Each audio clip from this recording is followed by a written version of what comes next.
All right, we're going to look at expected value, or the mean of a probability distribution function. So given a table, so given the following probability distribution function, find its mean. What makes it a probability distribution function, or a PDF? We have to check two things. All the probabilities have to be between 0 and 1. And in this case, they are. And if we add them all up, we should get 1. So maybe we can just look at this real quick. There's 20% plus 40%, that's 60, plus 25, that's 85, plus 15, that's 90, 100, that's 100%. So the sum of all the probabilities is 1, and all the probabilities lie between 0 and 1. So we have a probability distribution function. To find its mean, we create a third column in our table, and that's going to be the product of x times p of x. So in the first case, it's 0 times 0.15. The next one is 1 times 0.25, 2 times 0.4, and 3 times 0.2. We multiply those together to form that third column. So 0 times 0.15 is 0, and then 0.25, 0.80, 0.60, and then we add them up. Those numbers add up to 1.65, and that total is our mean. So the mean, mu, here's the Greek letter mu, is 1.65, the mean of this probability distribution function. And that would also be the expected value, sometimes denoted with a capital E. The mean and the expected value for a probability distribution function are really the same thing. And then we'll look at a second example where they're specifically asking us for the expected value. So the example says the math club offers a game of chance to students at the annual STEM fair. It'll cost them $2 to play.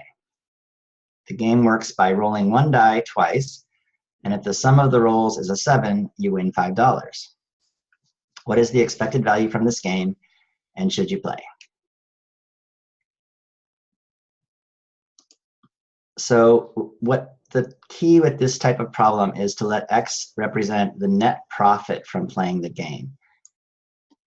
So how much are you going to gain or lose by playing?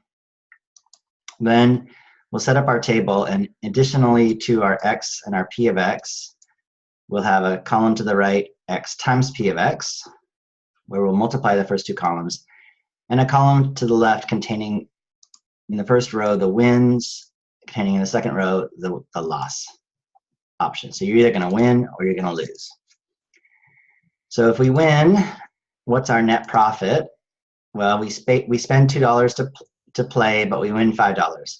So if we win, our net profit is $3. If we lose, we're just out the $2. So that's a negative net profit, negative $2.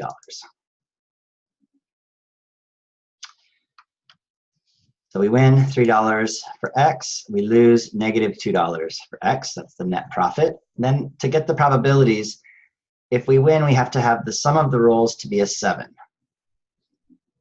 So what makes the sum of the rolls a 7? Well, I went ahead and pulled the sample space from a previous PowerPoint or video.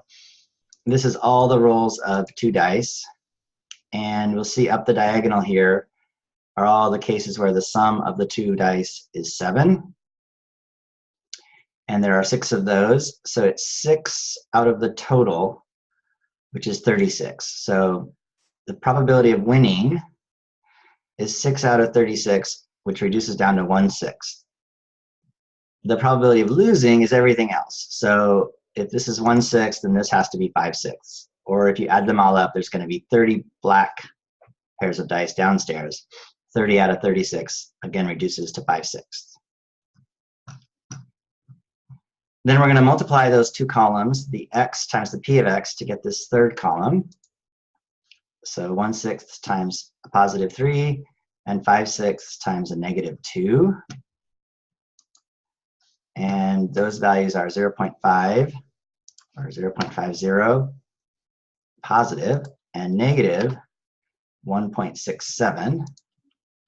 So we're then going to add those values together to get our expected value, which is the same as our mean, and it's 50 cents minus $1.67, or negative 1.17.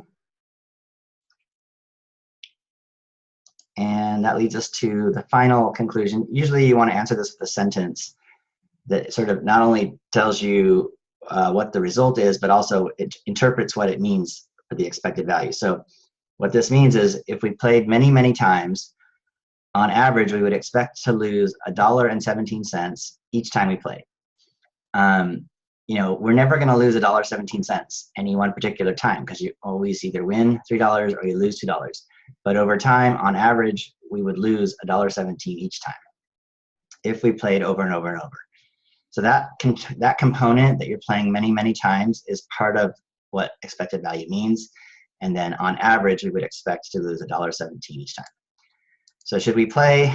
Probably not, unless we want to help the math club raise funds.